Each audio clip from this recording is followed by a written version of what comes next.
À 12 ans, je dessinais comme Raphaël, aurait un jour affirmé Picasso. En se comparant aux grands génies de la Renaissance, il ne se vante pas, il fait un constat. Pour s'en convaincre, il suffit d'admirer cette étude de torse masculin réalisée à 14 ans, superbe de maîtrise. Oui, Picasso savait dessiner, mieux qu'aucun autre, jusqu'à la perfection. Et il fallait au moins tout ce talent pour bouleverser comme il l'a fait ensuite l'art de son temps. Le jeune Picasso a su tenir un crayon avant même le pinceau qui fera sa gloire.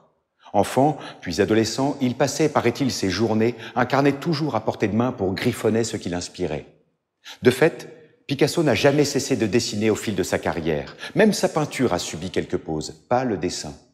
Car il représentait pour l'artiste un besoin vital, une pulsion révélée par la quantité incroyable de carnets retrouvés chez lui après sa disparition. Des carnets, mais aussi d'autres supports parfois étonnants. Tout était bon pour fixer la moindre esquisse. Morceaux de papier, bouts de carton, fragments de journaux, emballages, photographies et à défaut, les murs. On a même retrouvé un livre de contes où il avait dessiné à 19 ans les corps sensuels des prostituées de Barcelone.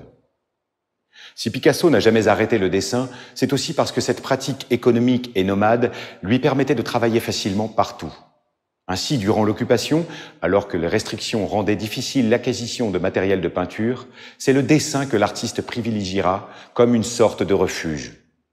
Avant de prendre les pinceaux, Picasso multiplie les dessins préparatoires. Pour les Demoiselles d'Avignon, par exemple, il a réalisé pas moins de 800 études.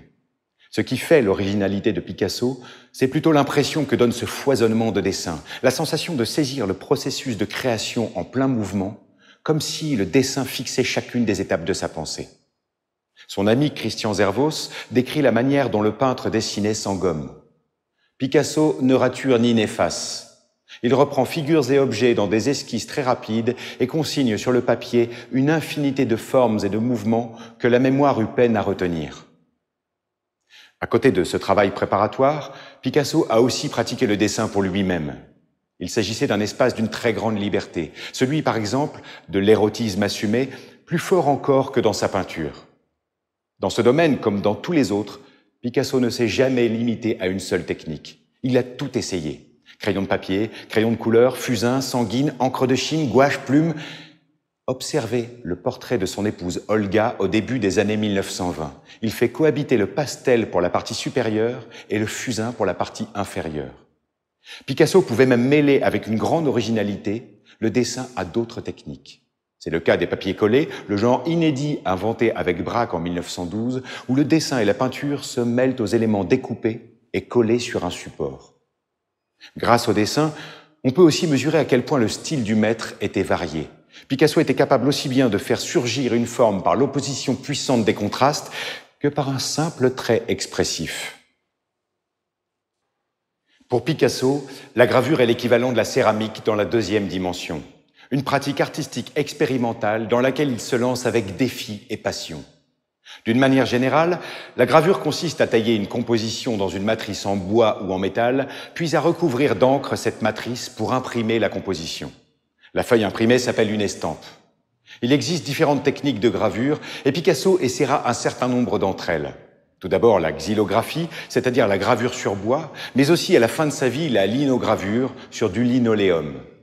Regardez, on voit dans cette estampe représentant des faunes et des chèvres comment il a tiré parti des larges surfaces de couleurs pour simplifier les formes et créer une composition claire et efficace. De toutes les techniques de gravure, c'est cependant l'eau forte qui aura toujours sa préférence. Ce procédé utilise non pas un outil, mais de l'acide pour graver la composition sur une plaque de métal, ce qui permet d'obtenir de subtiles nuances de gris. Picasso atteint un sommet dans la maîtrise de l'eau forte entre 1931 et 1937 lorsqu'il réalise une série de 100 estampes appelées Suite Vollard. Le thème principal est celui du peintre et de son modèle. On le retrouve dans cet exemple où l'artiste a rendu par un jeu d'ombre délicat les volumes du corps de la jeune femme, très proche de ce qu'il fait alors en sculpture. Il fera ensuite la série des 156 et 347 gravures entre 1968 et 1971.